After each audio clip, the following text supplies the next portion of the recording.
2025 will be a big year for Boston Mayor Michelle Wu. She'll welcome a baby daughter next month and launch her re-election campaign as well. 2024 brought some hard lessons about dealing with Beacon Hill. Her bid to change Boston's real estate tax structure went down in flames after months of negotiation. A lot was in play here.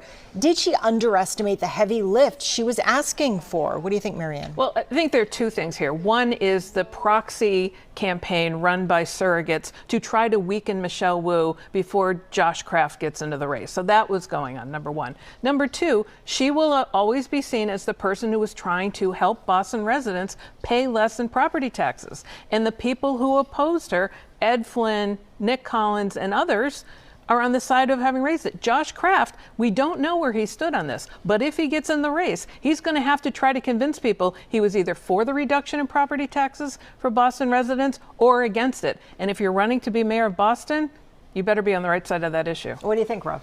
I think she miscalculated a bit. She walked into, the snake pit of tax increases in the city of Boston without boots on. And, at this point, it is a question. Where do the voters come down? Are they're going to blame her for their property tax increases or blame the people who scotched this deal, which would have put taxes up on business? It's unclear. Well, Marianne touched on this. Ed Flynn, Josh Kraft, they've been talked about as potential candidates for mayor, potential challenges. How likely do you think that is? What do you think? Well, I think it depends. Do they have $6 to $8 million, which is what it would take to beat her?